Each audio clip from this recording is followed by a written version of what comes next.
Well, greetings everyone. Thank you for keeping it on CK Sports. Clive Chaze is my name, and we come to you from Kampala, Uganda, East Africa. I must say, the host for the 2027 Africa Cup of Nations alongside Kenya and Tanzania. And in this episode on CK Sports, we are going to be talking a lot to do with the 2027 Africa Cup of Nations. The government of Uganda did announce a number of developments ahead of that competition. I won't be doing that alone. I will be doing it with a colleague of mine, Ismail Dhakaba Kigongo, who is the head of sports at Nation Media Group, but also does follow sports in so many ways. If you don't call him a sports journalist, you can call him a sports junkie or something. Or a failed politician. Not yet, not at that level. At least you have a couple of years to go. It was just an attempt. If you had seen through it, maybe that title would qualify. But it's my greetings and thank you for allowing me to talk to us. Thank you, Clive, and to all the viewers. Glad to be here.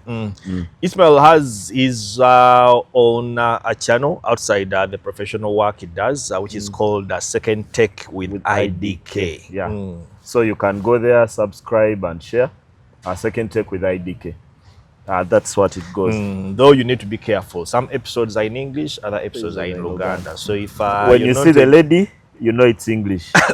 On the episodes, when you see the gentleman, I'm working with, it's Luganda. Okay, then I'd never looked at it that way. The lady is called Mebo. When you see Mebo in the episode, it's English. When you see Brandon, it's Luganda. But Ismail, the Africa Cup of Nations, we must say, it's around the corner. Now, of course, just this week, the government of Uganda, through the local organizing committee, did make a couple of revelations. One of those was the dates for the Africa Cup of Nations, 19th June 2027 to 18th July 2027. For starters, I don't know what you make of that.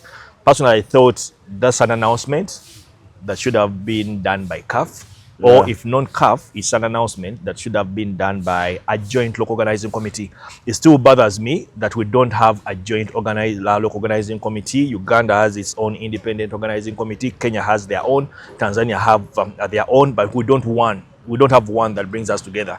And you thought an announcement like that should have probably been done by a joint press statement or even by CAF themselves.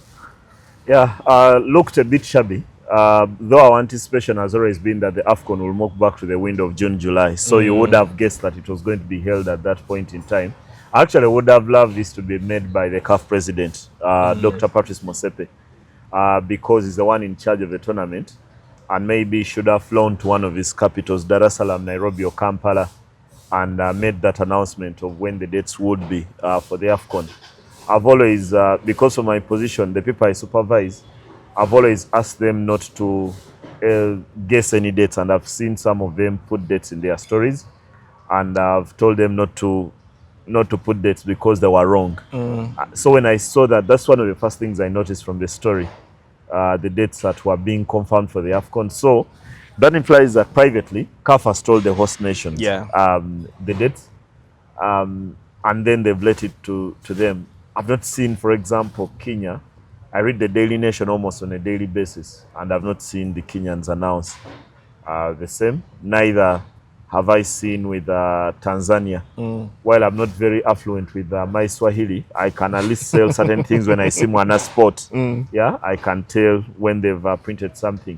But they also have the Citizen. I've not had the opportunity to see them print the date, so that looked a bit shabby. It looked a bit shabby. Well, at least like you mentioned, June, July, the seasons are off. It's in the summer. You have that feeling that the competition will be able to get the attention it deserves, not only on the African continent, but across the globe, especially since its audience has kept on growing beyond the African continent. It should. I was thinking about what other events would be happening in that summer, 2027. And the one that comes to mind should be the Women's World Cup. In Brazil. Yeah. I think that's the other big event. It's not an Olympic year. It's not Euros. Neither is it FIFA Club World not Cup, FIFA Club World Cup, which comes up will be back after 4 years from 2025. So I thought the placement is brilliant.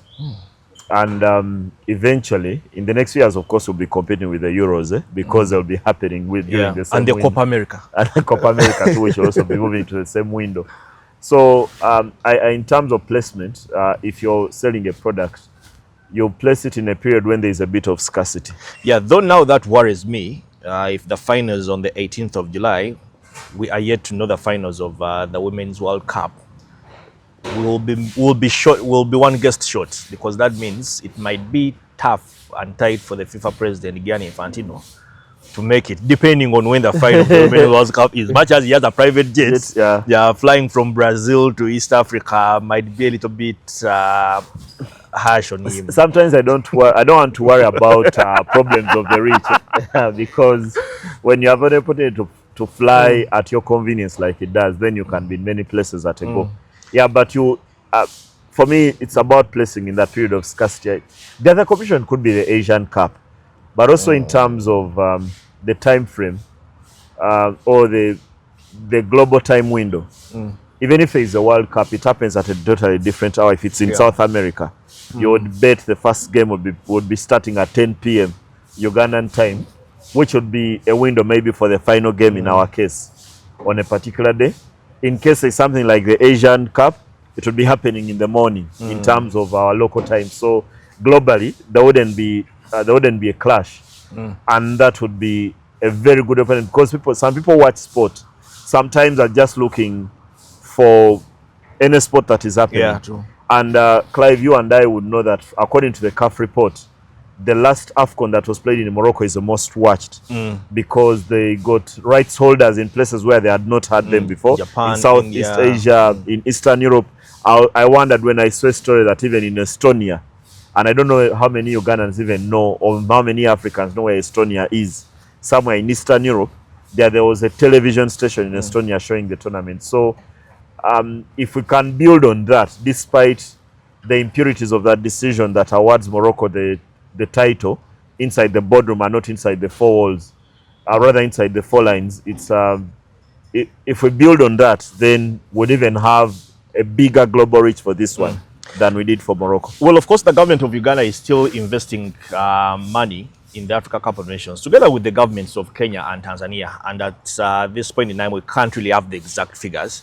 But also, Mr. Mjimba, or Dr. Mjimba, did confirm that they anticipate, for Uganda alone, they anticipate about 500,000 to 600,000 guests or tourists coming into the country. And he tried to put it at the bare minimum that at least on average, if every guest is going to be spending $1,000 US, which I believe is very little, because I'm sure they'll be spending more, but at least the lowest they will be spending is $1,000 US. That is about 600,000 or 600 million US dollars injected in the Ugandan economy for that period of the Africa Cup of Nations.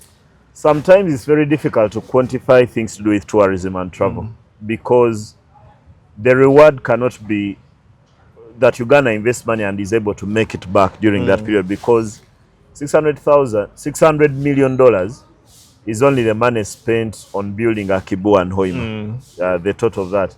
That does not even include the money used to renovate Nambole. So you cannot quantify the reward of the AFCON in how much Uganda will make. But also, there is something that is called perception. The perception of the country can change with what you do with such a tournament. And then you also get an opportunity to entice other people to visit, because others who have visited during that period go back with the kind of experiences of they've seen things that they tell their comrades about, and their comrades are willing to come.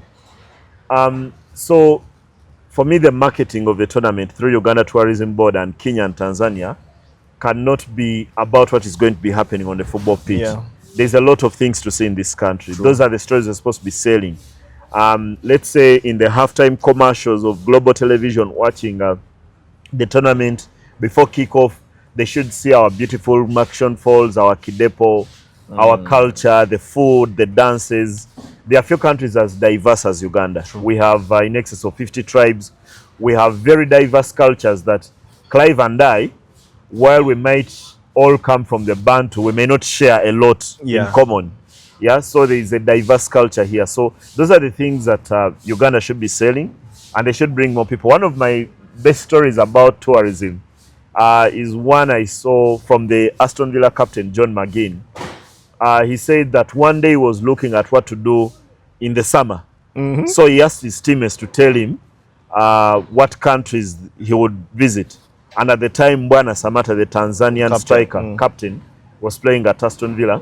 And when he told him about this Tanzanian safari and Serengeti and all, McGinn thought about it and said, I've been to Ibiza, I've been to Miami, I've been to Hong Kong, I've been to Dubai, but I've never visited Africa.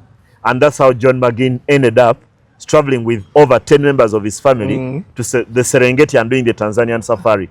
And you can imagine he wasn't spending $1,000. Yeah, it was much more than that. Much more than that. So it was just about Samata having a conversation with him in the locker room at Aston Villa, and that forced him to come and visit Tanzania. So these kind of things are also very important, that the reward cannot be. Tanzania was not even hosting an AFCON. Yeah. But they had an ambassador. Yeah, they had an ambassador in Samata playing in the Premier League. So can you imagine if we leverage on all the beauty, all the good things about our country, and we have enough bad ones, but we also have sufficient good ones. Yeah. This is one of the places where, in many areas where you can move at night and you have no fears about your security. This is a country where you can travel from one corner of Uganda to another without worrying, especially in the highways. The roads are very good on the highways. They can be bad when you veer off the highways. So there are many other things that I think the people who are in the LOC need to work with Uganda Tourism Board. And I've seen UTB have been given, I think, in excess of 37 billion shillings. Them or the ministry? I want to think that everything to do with tourism is handled by UTB. We'll get there, but you talk about the different, cultural diversity we have in the country, the over 100 languages we speak in the country. Yeah. Recently, I was in Rwanda, and outside French and English, the other language they speak is Kinyarwanda. Yeah. There's no other language. And then I'm like, in Uganda, we have over 100 languages, of which Kinyarwanda is one of the many languages we speak in this country. But talk about the monies. There were so many figures thrown around at that press conference. We're going to try and look at all of them. And one of my former supervisors, Daniel Kalinachi, always says journalists are very poor with numbers.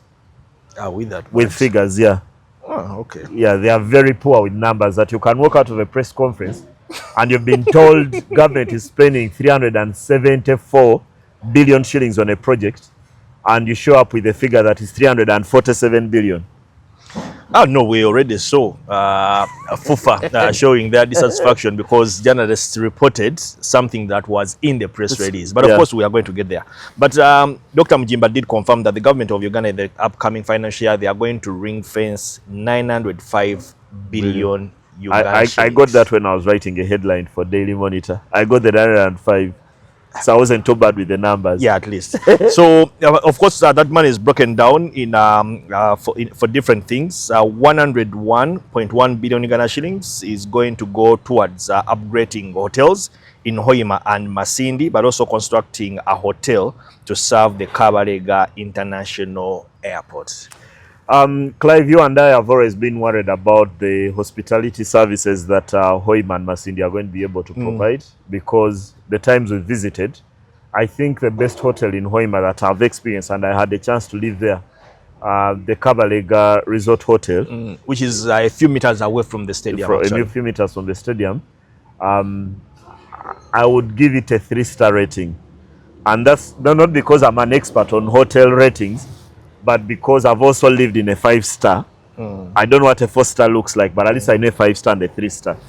So I've seen from the communication of government that hotel owners in that region can take a credit facility, because this 101 billion has been given to Uganda Development Corporation or Uganda Development Bank, and they can borrow at a very low interest rate. I think should be about 2%. For them to be able to upgrade their facilities. And I've also heard that government actually did meet the hotel owners in the Bunyoro sub-region where one of the facilities will be around Hoima, and they themselves picked out the hotels that are upgradable, because their hotels, not all of them. Yeah, not all of them are upgradable. You might have a hotel, but it's not easy to upgrade it from a 2-star to a 5-star facility. So they've chosen the hotels where they're going to be able to invest the money. And for me, that process should start ASAP.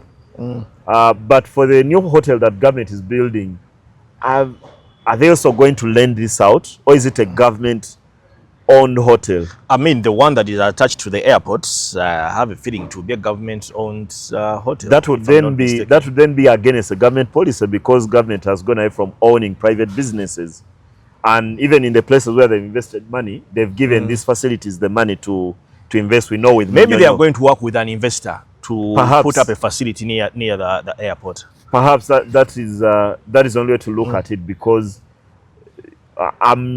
government has always talked about only providing the essential services, the road infrastructure, the train, the electricity, and the other things, but not get involved in business, and that would be against government policy. So hopefully even that. But for me, I would even not want the money to be given to Clive Chaza, who is not a hotelier. Yeah. It has to be given to someone who is already within the hotel business and can easily transform their knowledge over a period of time into putting up a facility as quickly as possible. Maybe, Isma, for purposes of the people watching us, why is it so important that the government of Uganda invests a lot of money in improving the hospitality area in Hoima? So many people have been looking at all these requirements from CAF, and they are wondering why CAF is putting too much pressure on Uganda, Kenya and Tanzania to improve some of these things, especially now the hotel bit. Why is it important that hotels in Hoima should be upgraded to 5-star or 4-star status? CAF has standards, and we're not going to compromise those standards because Uganda does not have them. In the CAF report, they talk about there must be 5 hotels with at least 55-star rooms. Yeah. In that report, that's the equivalent of 255-star rooms in Hoima and Masindi. So these are about the rules. Yeah. We chose to join a monkey dance or jump into an ocean with sharks, and we must behave like a shark. And then you might look at the teams that they need a 5-star, but also CAF also envisage that a fan traveling to that area should be able to live in a 3-star hotel. If they can afford it. If they can afford it. So there's also an upgrade from the 2-star to the 3-star hotels, and that's particularly for the fans. It's an important element, because football at this level, the AFCON, is not only played, the benefits do not only go within the 4 lines. The benefits for the economy, can you imagine how much money hotels would generate and how many people they would have to hire to run these hotel facilities for that period? And that money goes into the pocket of an ordinary Clive and Ismail, which money then they can spend on the other needs. Yeah. And when I have money, I'll go to the market. Yeah. So there is a backward linkage. I'll go to a supermarket. I buy soda, I buy water, I buy all these other amenities that I use on a daily basis. And that's why also this area is very, very important. And beyond that, because we built an airport, I don't know whether it's what you're going to go to next. Because we built an airport, you expect that there will be an influx of tourists thereafter, because even the airport needs a passenger terminal. Yeah. Yeah. Because at least 184.9 billion is being set aside to establish a passenger terminal at the Kabarega Airport and operationalize the facility as an international airport. Thank you. Because initially, when government decided to build that airport, it was largely to support the oil sector, because Uganda's discovery of oil in Bulisa and all those districts around. So they had decided to build a cargo airport. And you've got to go back at Uganda, or government did not have any plans of building a stadium in Hoima initially, because the president had promised as far back as 2011 during the presidential campaigns that they would build a stadium in memory of Uganda's first Olympic gold medalist in northern Uganda, John Akibwa. And then he says that then the football people went to State House and met him, and then told him, since you built an airport in Kabale, in Hoima, let's have the stadium there because we want to host the AFCON. And that's eventually how we arrived at this. I remember him saying these football people have a lot of Rugeziges. Yeah. They are the ones who switched his mind. Because initially Kabale was built as a cargo airport to support oil, nothing else. So the football people forced his hand, and now they have to put up that passenger terminal. And 184 billion sounds a very big terminal, because you and I were in Gabon. No, I wasn't in Gabon. You weren't in Gabon, yeah. I was in Gabon for the AFCON, and the passenger terminal at the airport in Oyem in northern Gabon. If you know the National Council Sports offices in Uganda, the size may be ×2. That's how big the passenger terminal was. And the airport was only sufficient to land the Bombardier, the 72-seater aircraft, couldn't land the bigger ones. So, and what they have built in Hoima is bigger than that. Is already bigger than that. So, while the things look a bit overstretched from where Uganda has been, having been at the other AFCONs, and people will say, those who have been to Equatorial Guinea and Cameroon and Ivory Coast and Egypt will argue that there are things that here we will do. And the airport, just like the hotels, do not only serve the AFCON, that after the AFCON is done, this is an asset that the government, then Ugandans can benefit from. Meaning now people can fly to Hoima. Hoima easily. But also something that you feel should excite some people. You have 213.76 billion that is being allocated to the upgrading of close to 43.53 kilometers of selected roads around the Hoima State Stadium. That is about 29.5 kilometers. Then Mandela Stadium, which is 14.83 kilometers. And the Chinawataka Road, over 3.2 kilometers, as well as 8.8 kilometers of pedestrian walkways and street lighting in selected roads for the sake and safety of security of funds. These are things that are also going to stay after the AFCON. AFCON is demanding this should be in place, but these are things that we are going to benefit from. We wouldn't have done them without the AFCON. Yeah, the sluggish pace with which we do our things as a country, with the exception of the Hoima City Stadium, which we constructed very fast, we wouldn't have done them. But when I look at some of this money, I was thinking, what's there to upgrade, for example, in Chinawataka? A lot. The road has been done. Is there going to be expansion when you talk about walkways? No, it's part of the bigger kilometers that are going to be upgraded. Walkways, street lights. Lighting in Chinawataka. Do we need it? We all in there. We never needed it because our darkness is part of the good things about the place. So when I saw that figure, I also think about how many of these roads are expandable. Maybe the ones in Hoima are the ones around the stadium. If there are 2 lanes, then you make them 4. The lighting would be good. We've seen incidents when people have walked out of Nambole and been beaten, including one of our colleagues who works with one of the media houses, Next Media, Desire Derek for Mugimisa, who was beaten after one of the games during the CHAN. But that was a bit from maybe a kilometer away from the stadium. And sometimes the insecurity that we experience in these places is not actually at the stadium because there's a lot of security when Uganda hosts major events. But sometimes it's about 3, 4, 5 kilometers away from the stadium that need a bit of work. I'd also love to see, for example, the road from Nambole as you head to Namugongo, that Chireka area, with better lighting. The highway from Kampala to Nambole, I'm waiting for the up. Of course, there's work being done on the road, but I would love to see the final product. Yeah, there's things that we can improve, a lot of them, but I wait to see some of this because I'm not an expert on road construction. I'll wait to see what exactly is going to be improved because I can understand the lighting.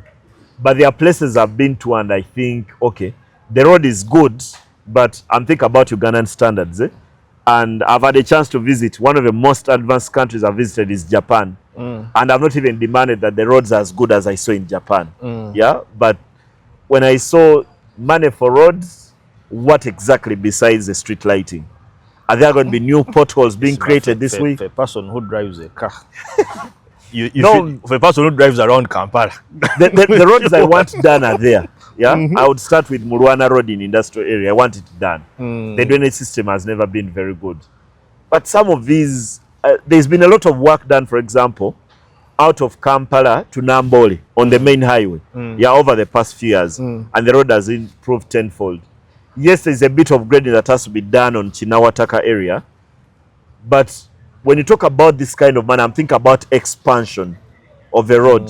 And I do not see the road. Not just fixing the potholes. Not fixing the potholes, not just grading the road. I do not see the room for expansion in Chinawataka. Because then, if you talk about having to pay the people, who own land. The money would evict and be, compensate. Yeah, compensate a lot of people for it to be able to improve the road and get into that road reserve and expand the road. So that's why I'm very eager to see what exactly is going to be done. The figure that has caused a lot of controversy, 17.7 billion shall be allocated to the Federation of Uganda Football Association's FOFA for the upgrade of the FOFA Kadiba Stadium as a training facility for the AFCON, as well as a 12.55 billion for implementation of various interventions aimed at preparing the Uganda Cranes for the Africa Cup of Nations. Just try to help us exactly. Where did the person who drafted this press release go wrong with this figure? I've seen a post on X by Dr. Dennis Mujimba, and his clarification, I think, says that figure is wrong because the total is 17.7 billion. Yes. Of that, 12 billion goes to FOFA for them to prepare the team for the AFCON. That the team that we are all going to see, that is also a key component of the success of the tournament.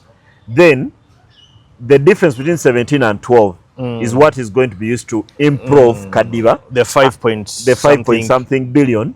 But that money is also not going to be given to FOFA. It's going to be given to UPDF, okay, the army, which is doing the training facilities, and they are doing as many as 9 training facilities. We know of Chambogo, we know what they've done in Nambole, they are doing in Makerere, they have to go to the Satito Winyi Stadium, Satito Winyi, I think, in Hoima. They are doing the Hoima Municipal Council Boma grounds. They are doing one at Lira University. Even the ones around Kampala needs upgrading. The one at Chambogo, I think. Yeah, they are going to move in another phase, because I think within Chambogo, they are going to put stands for people who can watch. So it's usable, even when it's not AFCON, when it's not just a training facility. So that money is going to be given, to UPDF. So far, do not get to touch a bit of that. So I thought that particular paragraph was wrongly phrased. If we are to believe what eventually Dr. Mujimba did put out later on, that this is not money that is going to be placed on the FOFA account for them to do work, but they are also going to receive a 12.5 billion to prepare the national team. So maybe before Mujimba put a clarification, he should have first sent out an apology and said, we made a mistake in the press release with this, and this is the right thing. But he only brought a clarification on that, telling us that they had actually, without an admission of a mistake, because clearly the journalists who are being blamed, and I saw our colleague Brand Kawalia, is one who put out that, and FOFA responded in a tone that was decondescending, wasn't very respectful, but he was only stating a fact that was in the press release. So it's not that he had got the figure wrong or the wording wrong. He had put out what exactly had been given to him. So there's a bit of a synergy that is needed. I've also felt that until that press conference at the media center, the local organizing committee is not communicating enough. So maybe now they have started. Now they should. They have started, and they should do it more. I've actually advised Dr. Mujimba privately that I think they should do it weekly, or at most every fortnight. Won't that be too much weekly? Okay, maybe they every have fortnight. Something to tell us every week. I would imagine maybe as we move closer to the tournament, let's say maybe the different subcommittees should be giving us an update on what is happening, because there are 13 in total. Or maybe in the final 6 months before the tournament, we should have a weekly briefing about what is happening. No, but come to think about it, if CAF is returning here in August, we need those weekly briefings. Yeah, they need to be regular communication. If weekly is too much right now, I also told him that maybe twice a month they should give an update that this is what we've done, this is what we are doing, this is what is going to happen. Because Clive, you and I would know that in the case of the things that were lacking with Hoima City Stadium, we first heard about these things in rumors. Yeah, true. So it creates a bit of a crisis. Yet, if you're the owner of the tournament and you're the LOC, the moment you receive the CAF report, you go out and communicate. This is what CAF has. Actually, you put out a fire than everyone acting with cynicism and saying if everything had come from them. Yeah, would have been much easier for it to be handled in terms of communication. So we do not have to wait for a crisis where everyone has had a debate and we've all run headlines that AFCON facilities are found wanting, then you come out to communicate. The moment the guys in the local organizing committee receive the CAF report, go out and present it and say this is where we lack. I didn't love the way the CAF report made its way to the public. This is a report, first of all, that was received via email, I suppose, as a PDF document. I should have thought that they should have shared the same PDF. Whoever shared the document anyway should have shared the PDF with whoever they wanted to share the PDF with, instead of taking pictures of each page and sharing the pictures with whoever. I've not even seen the PDF. I've only seen the photographs. I mean, when you see the pictures, of course, you get to see this thing was sent by PDF. Okay. So I thought if people are insisting it's a public document, it should have been shared the way they got it. There has to be a better job with. There has to be a better job for me with communication. None of us will know how good a road is until we drive on it. None of us will know how good a hotel is.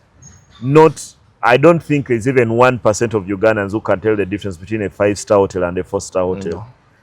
But if we are told regularly what is happening, I think all of us would have better information. Yeah, and for me, that's the one thing that has lacked. And when I saw the Minister of State for Sports, Peter Ogwang, the other week speak to UBC very angrily, I felt he could have done a better job himself. Maybe sometimes I take communication for granted because I would imagine I'm an expert in communication because of the time I've done, and my education was entirely communication. Sometimes I feel sorry for these people in these offices who have not found it very important, because many of us would know that some of these countries, even for the things they lack, they put them out in a way that does not cause a crisis or cause a bit of chaos. And in our case, we are always putting out a fire. Yeah? Yeah. Because there's a CAF report that is in the public, then that's when we think we should come out and tell people that actually there is a problem here, and then we are making interventions. If that was done last month, when the report came out, wouldn't be having a lot of conversation about it. Well, just for emphasis, Ismail and I are not members of the local organizing committee, but 109.9 billion has been allocated to the local organizing committee of the 2027 Africa Cup of Nations to implement various tournament-specific preparations across its 13 subcommittees responsible for tournament and guest safety and security, host city country branding, guest hospitality, football team services, spectator services, medical and anti-doping readiness, workforce and volunteers, communicating and in-stadium media operations, probably that's why we fall, marketing, plus preparations for hosting either the opening or closing ceremony for the competition. Yeah. We've really forced ourselves in the discussion of the opening or closing ceremony. I would love to have Uganda having one of those two events. I'd love to have the final played here, because the reference of one of these big tournaments is about the city that hosted the final. Yeah, by the everyone remembers Rabat. No one remembers Seoul. Everyone remembers Yokohama. Yokohama, yeah. It's one of those things that often stick. I was also made to learn that money took a bit of convincing, because there had not been money allocated for the LOC, which has 13 committees. And from my very deep throat sources, it took a call from the CAF president, Patrice Motsepe, to President Museveni to tell him the local organizing committee has to be allocated money to do their work. Then they went backwards and they were told for each to submit each committee to submit a budget, because there are 13 of them, and that budget was eventually trimmed. It was much higher than that. For them, it was about 245 billion. Yeah, billion. That's what the person who told me. Yeah, and he's a member of a committee. Okay. Yeah, so he's a member of a committee, and also with heavy links to CAF. So in the end, Motsepe had to call President Museveni, and President Museveni had to agree to allocate this money, because he did not understand why Uganda had paid $30 million to CAF for the tournament, and then there has to be money also allocated for the local organizing committee. Because in that moment, government and the president thought that once we pay the 30 million, which CAF says what they will spend on transport, on for the teams, for the hotels, for the teams that are going to be coming to Uganda and all the operations for the tournament. But which transport? If they are flying these teams in. Okay. Yeah. And once they are here? Once they are here, they also hire. CAF actually does hire the transport company. Okay. They do hire the buses. Let's say we need to get media people from location A to B, or to get Senegal from Sheraton to Nambole. CAF is in charge, not the local organizing committee. Who is in charge of the security? Of course, government. Then they liaise with government, which would be ordinarily be the police and the UPDF doing that job. Would CAF be paying for that? I've worked for a football club. When we had teams visiting us here, we would pay for security, the lead car and stuff like that. Sometime back when when the people in the federation met President Museveni, and they were asked, why do you spend all this money on a game? Because at the time we were claiming they spend anywhere close to 300 million shillings to host a game. And when they gave the president what they were paying as much or as little as 80 million shillings to security for that day and traffic. And the president actually did ask, why are you paying the police yet we pay them? Yeah, we pay them a salary every month. And the four people argued that they are paying allowances and it's a requirement of police.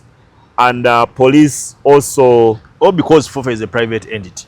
But the national team is owned by government. That's why the president was asking that, because he thinks Uganda Cranes is owned by the government, then why are we paying this money? And they actually, police argued that such an event is under special operations. Oh, like how you organize a Chivuru, yeah, and those other things. On those other things, you have to pay for security. If you organize a concert, and those are not budgeted for at the start of the year by the police, these are things that come up as eventualities, and police does not have a budget for them, and the president seemed to buy. So what is the Africa Cup of Nations? Isn't it an event that is out of their budget? Why shouldn't CAF pay for security for the teams that are in this country that are coming for the AFCON? Maybe that's something we need. In the end, if they need to pay for the security, I would imagine once they form. I know the members of the local organizing committee is also security committee. There is, true. There are people from the police and the UPDF who are part of this, and they too need a budget. Without for a that. doubt. I don't know whether that then comes out of the 109 billion, or it comes from the $30 million that Uganda paid to CAF, or it's an extra cost on the state. Yeah, but also for me, especially that bit of security, the best thing that happened during the CHAN, and I hope it continues for the Africa Cup of Nations, was the fact that security was being handled by the SFC. Police was just complementing what SFC was doing. And I thought security around CHAN facilities and stuff like that was top notch, and I would expect the same. Top notch because you sell a lot of guns. Sometimes not a lot of guns, but I thought there was a lot of order. Guns are part and parcel of our lives in Uganda, so we can't do anything about it. But I thought there was a lot of order during that time. Order I don't think we would have had if it was only police doing the job. It was only police doing the job. I do not like the guns around the stadium. No one likes the guns, but you thought there was order. Yes, there was, but I'm one of those who thinks the guns shouldn't be as many. Of course, we've been to sports events where I was telling people how I covered the FIFA Club World Cup, and I don't remember seeing a single gun in the US. Yeah, including the day of the final, where the US president. That's a country with the most guns in the world. Even on the day of the final, where the US President Donald Trump was in attendance, I still don't remember seeing a gun around the MetLife Stadium. We were in Birmingham and we shared a room. Do you remember seeing any gun for the period we were in Birmingham? No. None. Even lately in Rwanda, you can spend an entire week without seeing a gun on the streets. Though when you travel to North Africa, then you're going to see a gun everywhere. Cameroon, Egypt, Morocco, Tunisia, and like you add Cameroon, then our situation. So maybe also that security thing has got to be left to the experts. Yeah, Isma, there is 56.2 billion that has been allocated to Mandela National Stadium. That is in the upcoming financial year for remodeling and upgrading the facility. This brings the total allocation of Nambole Phase 2 development to 248.6 billion Uganda shillings. We are told the rest of the funds are all available in the current financial year. I'd love that this phase 2 of Nambole, there were things that we have always promised that will be done at Nambole as a country. The indoor facility, the swimming pool. Okay, those may not be pulled off in this period, but I hope the plans, that includes that. But you've been an expert on Nambole. I don't know of a Ugandan journalist who has visited Nambole on more occasions than you have. You don't follow them enough. You've been an expert. And one of the things we all know is that CAF demanded that we put certain VIP boxes, which have sky boxes there.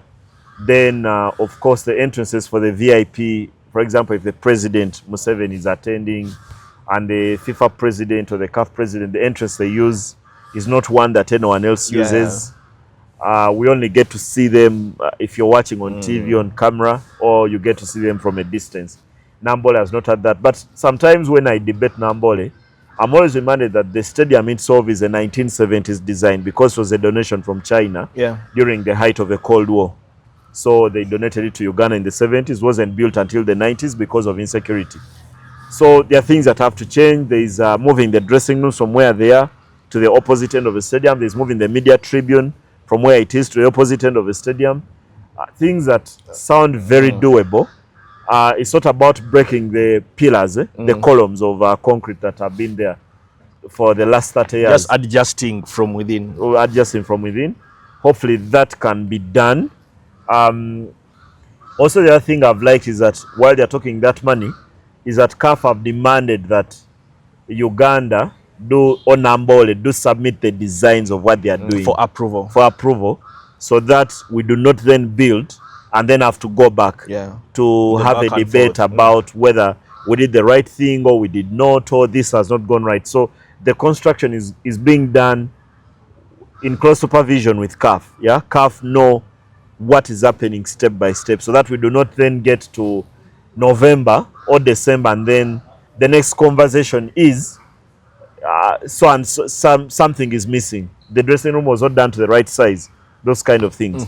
Well, I hope this will be at the level that we want it to be, because we are told that 6.44 billion Uganda shillings is being allocated for the deployment and improvement of ICT infrastructure to support the AFCON facilities, namely the airports, hotels, stadium, training facilities, and hospitals. Is that extension of like the fiber cable? So improving whatever they need to improve for internet to be top notch. I would imagine now CAF had what? They were talking over 2 billion social media impressions for the last AFCON. And that is down to how easy it was to access the internet in Morocco. And they don't want to drop from that. So for a country like ours where ICT is not, how many people use the internet in Uganda? Maybe a considerable number. You might be thinking about 15 million. Actually, over 45. It's under 5 million. Under 5 million. Out of 45 internet users in the country. So maybe we need to double that for the AFCON. And if this infrastructure, for me, is mainly about fiber. How easily can people get on and off the internet? Does CAF want hotspots at all the hotels? Yeah. At all the stadiums? Yes, even the training grounds. Even the training grounds, yeah. It's the smallest budget of all. If I land at Entebbe or Hoima, the airport, I should be able to instantly connect on the Wi-Fi to be able to communicate. And without a password. Exactly. But also remember, around the region, I think we have the most expensive internet. So if you compare us to Kenya, Tanzania, Rwanda, and the others. So those are all things that have to be improved. Considered. But also an area, Isma, that is very delicate and important for the success of the tournament. We are told that 91.05 billion is being committed to the upgrading of the Hoima Regional Referral Hospital, Masindi General Hospital, and Buseruka Health Center 3 to the capacity where they can be able to handle ICU, accident and emergency care, among others, per the requirements of CAF. And this is not only for the teams and the players, this is also for the fans. Yeah. If someone has a problem, their team concedes and they suffer a heart problem, they have to be rushed to hospital. The Minister of Health, I think, would be the beneficiary of this. All this money should be sent to the Minister of Health, because they're the experts on those. They have to install an ICU facility. I don't know with how many beds that they should be being at that hospital in Hoima, I was meant to learn that during, for example, the Chan. Mulago doesn't need upgrade. An upgrade. I don't see them accommodated. No, actually, from the recent Auditor General's report, Mulago actually has the capacity in terms of beds, and the ability, but do not have the staff. Do not have the staff. Yeah, they do not have the workforce.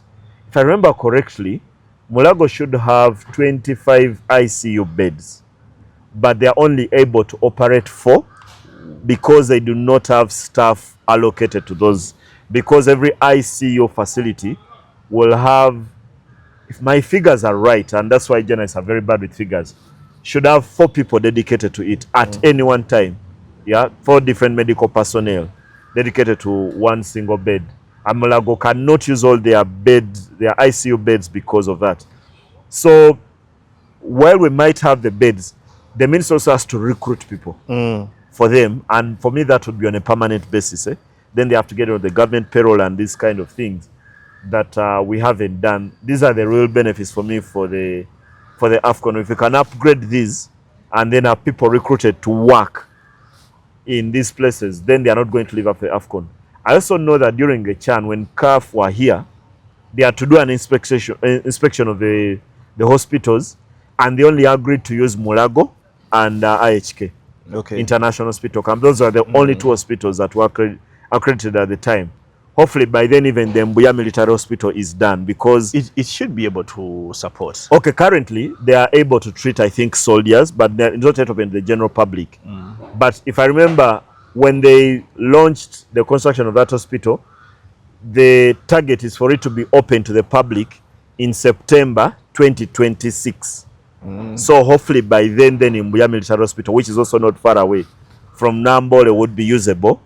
And they say that by then should be able to also help Clive if he walks in, the public who can pay money, because that's only it's going to be sustainable. While the government will allocate through the army for the hospital to be used, then the public should be able to use. I've also learned that most of the community around Bombo prefer to go to the Bombo Military Hospital. Yeah, their medical is open to the public. It's open to the public over the private facilities around the Bombo area, because they get more efficient service at a lower cost. But I don't know whether I'm fascinated by the infrastructure. The Aga Khan Hospital in Nakawa, I feel should be added to that list. I mean, the Aga Khan hospitals around the region are some of the best. So if we have one operating in Uganda, maybe when CAF do their Finex inspection and want to use these facilities, Aga Khan Universal Hospital should be one of those that is that for me it's a no-brainer. Well, this is something I'm going to follow keenly, because I stay in Chira municipality and I have no plans of relocating. We are told 13.75 billion is being allocated to Hoima City. That's the actual figure, but 6.55 billion is being allocated to Hoima City. 5.1 billion is being allocated to Masindi municipality. Then 2.1 billion is being allocated to Chira municipality, where we find Nambole Stadium, towards the improvement of sanitation and environmental hygiene services during the tournament. That should be down to largely the drainage systems of these kind of places. We know around our city sometimes 20 minutes of rain can open the sewer line. And over the past 20 years, the past 2 decades, I don't think there is a place that has developed in terms of housing like Chira municipality. There is a lot more people. There is a colleague of mine who works at a local radio station, a lady who told me their village used to be around Namugongo. And now they used to go there to dig, because she was raised in Mengo, and they used to go and visit and dig in Namugongo. I don't think you can dig in Namugongo anymore. So there is need to accommodate those numbers, need to improve the sewer lines, because I would imagine actually for people who live in Chira and you own an apartment, this is an opportunity also for you to make money. If you turn it to an Airbnb, you're bound to make a lot more money than you make during the normal days of the year for that period, because there'll be visitors who will be paying anywhere close to $100 per day. Yeah, so there's an opportunity to make money, but this is for the Chira municipal authorities. And for me, if you think about sanitation facilities, it has to be the drainage system, expansion of those drainage channels in that area.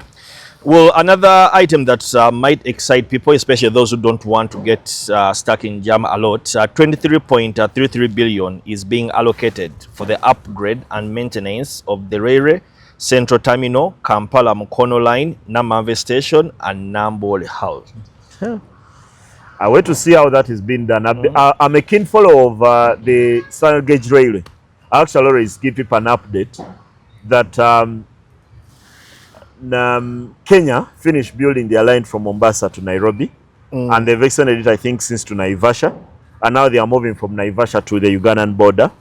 And for this AFCON, the President Ruto has made a commitment to build a rail line from central Nairobi to the place where Talanta Stadium is, so that people can be able to travel using that. I'm also very keen on the fact that Tanzania have done their rail line, especially from the sea, from Dar es Salaam to Arusha, and they're planning to extend it is to Dodoma, which is now 3 hours. So from Dodoma, you use the road, but there are plans of actually having it extend up to Arusha. Yeah, to extend to Arusha. Then I've seen they also have plans to extend it to Mwanza, which is the lakeside port with Lake Victoria, and then build one up to Mutukula. I know, so the President Museveni has traveled to Dar es Salaam on so many occasions to meet President Samia Suluhu, and I would bet that is the biggest conversation they are having, to build that rail line and get it to Mwanza. I also know for a Ugandan case that earlier this year there was a launch of a construction from Malaba to Kampala, and that would only arrive in Kampala in 2028. And I've seen there's a regular update. If you go to the Ministry of Works pages on social media, there's a regular update on how far they've gone in terms of, and I've seen a lot of mortar and brick, on what they are doing in Malaba and then in Iganga for all that. But those will not serve the AFCON. They will be for the long-term benefit of the country. So this is, for this particular one, we've had, we've used the train from the city center to Nambole in the recent past. But all of us are able to tell that the wagons are not very good. Yeah, I was going to ask, would you call that a train? Yeah, the wagons are not very good and are very old. Does this include buying new wagons? Yeah, that's the question. Or bigger wagons? Because even then, they're only able to take in not a very big number of people when we've been able to use them. So that is the other thing that we need to look at, because we need to improve our mass transport system. I would imagine if we had an efficient, a fairly good rail system, people would be able to stay in Kampala and travel to Hoima and watch the game and be able to travel back to Kampala. Or even if the road was that good. If the road was 4 lanes, it takes us 4 hours on a bad road. On a bad road to get there. Be less on a better road. Could be 2 or 2.5 or 3 hours at most to get to Hoima. But I would imagine if a mass transport system was available, and the only proven mass transport system the world knows is a rail line. And that's why the story of America's development and turnaround is a great American rail system. The London Underground is the talk of the world. Maybe people have not seen such an efficient train system as we've seen in the UK. Efficient, punctual. All those kind of things. So we need, I think for the AFCON, would be better served if we have that train station, our poor train station that was built by the Indian coolies in Kampala, able to transport people from there to Nambole. On match day, it's dedicated to that. Yeah. And after? It should be big. Usually after, people think services should stop when the game stops. Yet actually people still need the services. You and I have a colleague, a journalist, who is able to use that train to somewhere in Mukono on a regular basis. And so it's working. It's that sort of efficient. No, I mean, during the AFCON, if the game ended past 10, it should be there to transport people back to their different destinations. It should. Ordinarily, it doesn't. On a normal match day, it drops them there, and if a game goes after 7 p.m., it doesn't come back to town. Isma, the other issue that I don't know why we need, but we need anyway, is 4.69 billion will be allocated for the establishment of a dedicated electricity lines to facilitate that namely the Kabalega International Airport, Hoima City Stadium, Hoima Bomber Training Facilities, Masindi Municipality Training Facilities, and the Sam Tito Winnie SS Training Facilities. Why I'm saying I don't know if we do, on the eve of the first game to be played at Nambole for the of the Chan, power went off during the pre-match press conference, and it took over 30 or 40 minutes to get it back for up. power to return. So the press conference didn't happen. We were there, nothing is going on. So I think CAF did consultations with the local organizing committee. Nambole had an alternative generator, which I don't know how old it is. That night, CAF, the local organizing committee and government purchased 2 brand new generators, because I remember leaving Nambole that day very late in the night. Actually, even Dr. Mujimba was there.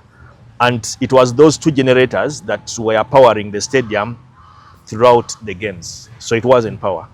So I don't know if this money is going to ensure that amasanyalaze tegavaako for all those AFCON facilities for the 1 month that the tournament will be happening. The money goes to the Uganda Electric Transmission Company. I bet there are places in Uganda where power does not go. Nambole should be one of them. One of them should be State House. We should be connected to the State House line. Yeah, they are getting a dedicated line. We should be connected to that. Line. But while you talk about Nambole using generators for the Chan, we also know that one of the stadiums here, St. Mary's Chitendi, does not use the power line for their games. They use a generator throughout. They don't want to risk. They don't want to risk. If the game... Even Lugogo, actually. If the game starts at 8, they switch on the generator and it runs from around 6:30 or 7 p.m. up to around 10:45 p.m. and then they can switch it off. So it's a no-brainer for me to have the line. Yeah, if then UETCL can say that this will not be switched off for the entirety of the tournament, but the safer option for me has always been those generators. We can run the entire tournament on generators, even if by then maybe the cost of petrol or diesel will be much higher. It's already going up. We have the money. We might have the money, but it's not for me a case of either or. Maybe we can have both. Let's have the line. I just want to say we should not risk. Let's stick to the generators. Okay, establishing those dedicated lines for those facilities is a welcome idea, but for purposes of having games going on without interruptions, we should stick to the generators. And I've noticed these days government is building a lot of substations. Recently, as I drove to Mpigi for a funeral for one of our former colleagues, a journalist, Alan Sekamate, who passed on recently, and I saw before you get to Mpigi, there is a new substation being built in that area. And for me to be able to put up this line, then they have to put a substation and transformers. I've seen in many areas where they've done this. I know, for example, that they've once a development of that place that I've said over the past 20 years has developed the most, Chida municipality. One person in UEDCL told me that they have to put extra transformers for that area because it was never in the plan that there would be as many people living there as they do currently. So we might have the line, but we should also have the generators. It's not a case of either or. We should have both. Last but not least, this one excites me. I'm waiting to see how the execution plan is going to look like. 37.85 billion is being committed to market and promote Destination Uganda as a leverage of the Africa Cup of Nations tournament brand. UTB, Uganda Tourism Board. Are they the ones who run the Explore Uganda, Destination Uganda? No, we don't know. We'll wait and see who will be in charge of this particular project, Destination Uganda. The Ministry or UTB. I think we need... How best should we use AFCON to promote Uganda as a country? One of the things that I mentioned earlier is that we should not look at the AFCON as football. Yeah. There's a lot of things we can do outside of football, because when a game is played here, the next game could be played in Tanzania, and there won't be a game in Uganda for another 4 days. 4 isn't? 4 too much? Yeah, okay. If we have 2 groups, okay, let's say there will be a game in Uganda every 2 to 3 days. Okay. So during my day off, I should be able to make it across the country to do something. That's why one of the things we're talking about with the road infrastructure and the connectivity of the country is that someone should be able if they are watching a game in Hoima, on a day when they do not have a game, they should travel to Safari Lodge or one of those or national Ginger parks or whatever. or Ginger and be able to make it back. I remember in Morocco colleagues traveling to Marrakesh from Rabat and making it back. So using the train. So we should be, this destination Uganda is supposed to entice people to do other things outside of football. And this involves either filming or photographing or playing adverts of what else you can do when you're in Uganda. You've seen Tanzania have a 24-hour safari channel that shows all the things, but every time I switch on, all I see is animals and forests. Yeah? And that's what Tanzania has to offer. But I think Uganda, the diversity that we have, if you went to Ndere Center and spent a day, and it's not far away from the city center, somewhere on the other side of town in Nakawa and Tinda Nakawa, you should be able to see Uganda in summary within a day. By the way. Yeah? You'll be able to learn about the food, the dance, the language that you mentioned earlier, all of them the weather consolidated in one area, the weather. So there is need to partner with all these private people. When you drive through Bulange, there is the Buganda Heritage something, Tourism and Heritage Office. And in there you can learn about one of the most culturally rich tribes in Uganda, Buganda, right there. And you could be able to buy some items. So I think the guys at UTB have to be very innovative to have a lot of content around everything that is good about this country, or even bad. I remember an Italian ambassador a few years ago saying the potholes should be part of the tourism attraction in this country. And it sounded a bit like below the belt, a punch in the stomach. But he had finished his mission, he was leaving, so he didn't care about what we felt about him at the time. But the potholes even in Kampala have reduced in many areas. Yeah? So for me, it's about UTB having a proper plan. And I trust the people at UTB. When you look at their ED, Juliana Kagwa, I think she's been exposed the head in of the corporate world. Francis Nyende. Yeah, Francis Nyende also came from, I think, the breweries that do not sell only drinks to the low class people. So you're going to position Uganda by showing Uganda in a way that there's a lot to do besides just look at the 7 hills. Do you know how fascinating to walk? And then there's Rubaga, there's Namirembe, there's Chibuli, all these hills with these religious institutions. Baha'i Temple in Kanyanya. I'm told it's the only Baha'i temple on the African continent. Can you imagine that? If we need to position all these things, the easy thing to start with is the source of the Nile and Wind Impenetrable, where people go to see the mountain gorillas.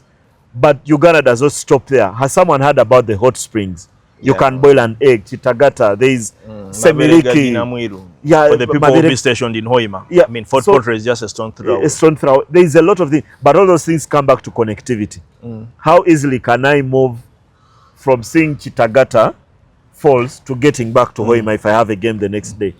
Those are the kind of things that we need to dedicate time into, because the benefit of these will go beyond the AFCON. And there are times when we've run adverts. Remember the advert that was heavily criticized, the $1 million advert on CNN, the one of Gifted by Nature. Yeah. We need to have more adverts. Let's say SuperSport are given the rights to broadcast a tournament. Shouldn't the final advert before kickoff be about Uganda? Yeah.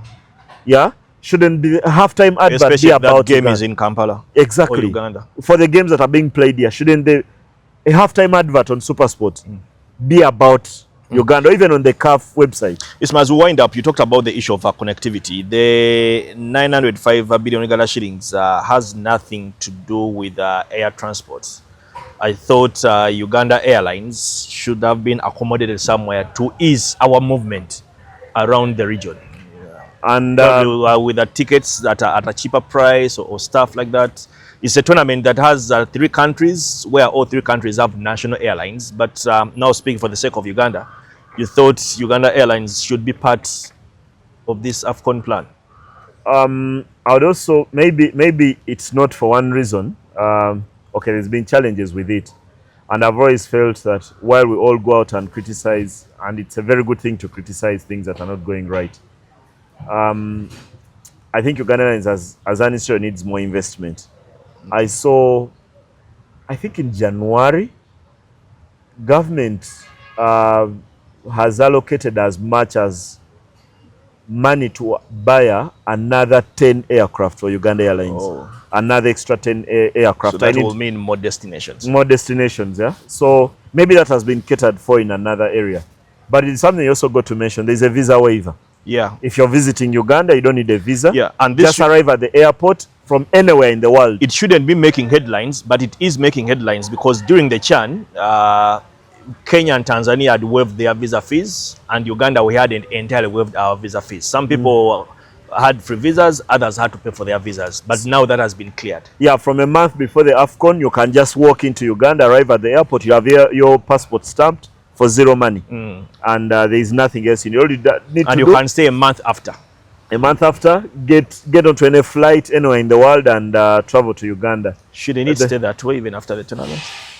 It ordinarily should. I even don't know why the world has visas. The world should not have. But I've had a chance to listen to one of the chairmen of Uganda's political parties, Waswabirigwa. And he moved to the US, I think, in the late 60s, and there were no visas. You just get on a flight and go to America and come back several times. I don't know why the world changed. Maybe when the economics came in and people like you and I decided to leave Uganda and stay in other countries where we're not welcome, then the world started this nonsense. Now, now visas have bonds. Yeah. Can you imagine? Isma, as we wind up, at the end of the Africa Cup of Nations, what kind of Uganda do you expect to look at? The first week after the Africa Cup of Nations, regardless of where the final will be, the first week or the first month when everybody has gone back home and we are back to factory settings with all this investment we are talking about, are the things going to be done and how do you expect them to impact the country? I'm not entirely convinced, and I do not have a history to point to that by the time the AFCON arrives, we will have done everything. But I've always looked at the AFCON in the manner in which we organize our local weddings. Weddings are a very important aspect of Ugandan society, that regardless of what we lack and what we have done or haven't done, weddings do happen. So the AFCON will happen under that same arrangement. Then for everyone who is trying to score points, the AFCON is going to be hosted by Uganda, not by a minister, not by a member of the LOC, not by a government, that even 50 or let's say 20 years from now, everyone will point at Uganda did well when they hosted the AFCON or Uganda did poorly. Yeah. They won't be mentioning President Museveni or Minister Wang or whoever is part of that local organizing committee. In the end, it's Uganda. We are going to fail and succeed as a country. Yeah. So that's also got to stick in the minds of many, that even us who are not involved, who may not even share $1 of this money that we've just discussed in this show, will also be blamed and applauded for the success of the AFCON. And then finally, what will Uganda look like thereafter? Our major challenge for me is about the facilities will look good for the AFCON. Can we maintain them? Yeah. Can we maintain? Because the fear, every country that has hosted these big tournaments and is not first world has struggled with the stadiums to start with, which are often described as white elephants. But for the other facilities, the roads, the hospital, there is a benefit of having a better hospital in Hoima and in Masindi. That in the end, once the AFCON is done, the people in Hoima will get better health care. Then the ministry has to hire the staff to run, because I think the staffing, for example, the staffing levels of Mulago National Fire Which interns weren't paid? There's a time when Uganda did not have the money in the budget to hire interns. There are these medical officers who were complaining about not being because when you finish your medical degree, you have to do internship for 1 year to get on the payroll. There are people who were hired, I think, should have been during the pandemic. Who are and they were not paid. Unpaid. I hope the people who are going to be hired during the AFCON are paid. Are paid, because that's also a challenge. But after the just AFCON, like I don't like the bit where KCCA hires casual workers and they refuse to pay them because they don't know how they are going to account for that money when World Bank is auditing them. Why did you hire them in the first place? So I hope the workforce that comes on board to make AFCON a success, those people actually get their money. I've been a victim of non-payment in the media, but I've also been a We've victim. all been. Yeah. I've also been a bigger victim of non-payment by KCCA.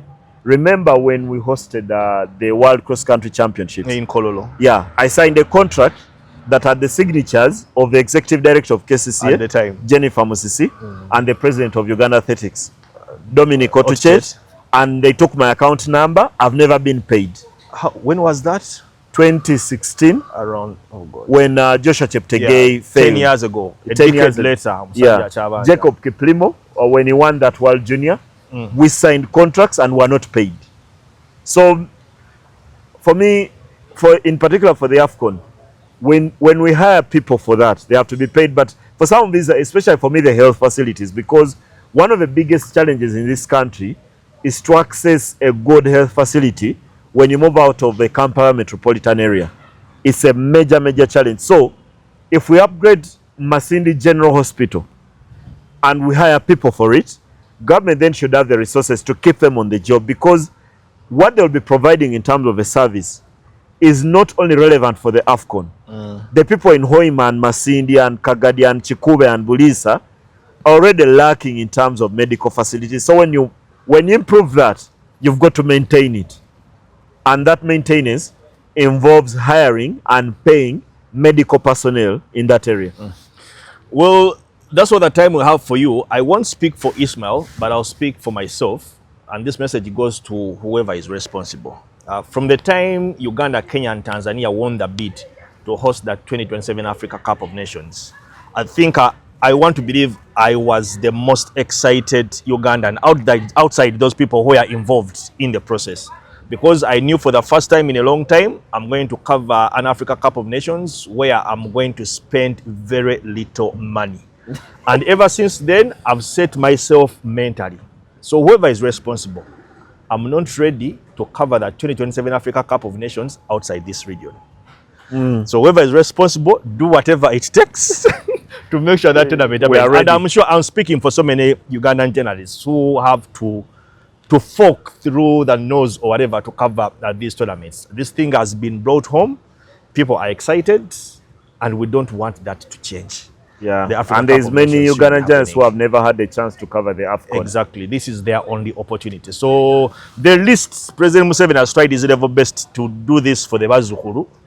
I think the Bazukuru will appreciate him this time around for the first time. You see, they take people to Chankwanzi. Don't take Clive to Chankwanzi. No, don't. He already knows what to do and say. I mean, if the president had not signed on that document, the AFCON wouldn't be here. So the AFCON is only here because the three presidents gave CAF the assurance that the AFCON is happening. And majority of the people who are going to benefit from this thing are the Bazukuru. Which Bazukuru are always spending money going outside to cover the Africa Cup of Nations. Now it is home.